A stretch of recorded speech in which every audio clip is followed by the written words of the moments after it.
Bonjour, je m'appelle Nathalie Yamb. Vous connaissez Nicolas?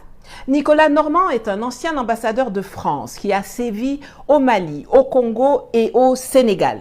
Il est aussi l'auteur d'un bouquin intitulé « En toute modestie », grand livre sur l'Afrique, paru en 2019. Rien que ça. Écoutons donc l'ami Nicolas, cet expert de notre continent.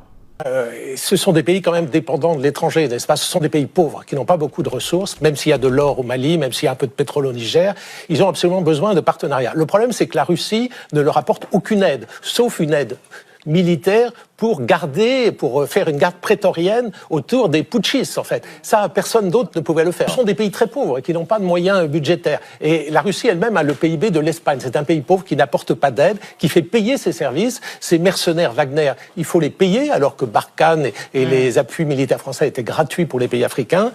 Donc, je crois que les pays africains vont se lasser de payer les Russes. Ça va? Vous êtes un peu énervé?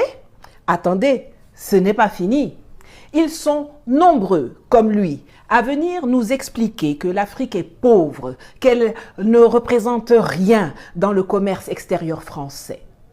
Il y a 2 ans, j'ai engagé un palabre sur Twitter, devenu X, avec l'ex-ambassadeur de France aux Nations Unies et aux États-Unis, Gérard Haraud. Il m'a d'ailleurs promptement bloqué, ainsi que toute une flopée d'Africains qui avaient également réagi avec moi.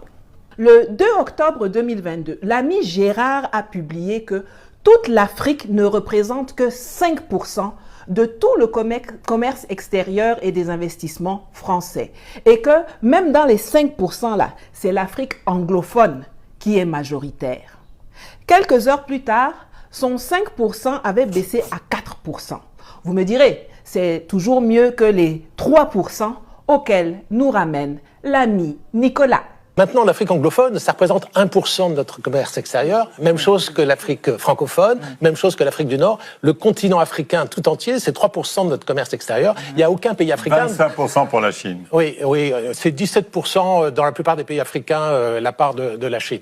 Voilà. Et donc, en réalité, il n'y a aucun d'Africains dans les 10 premiers partenaires français. Aujourd'hui, on va en finir avec cette légende urbaine. Les chiffres auxquels il se réfère de la Banque mondiale, de l'INSEE, sont faux et truqués et je vais le démontrer. Un de mes tontons travaillait au Gabon à la grande époque de Elf.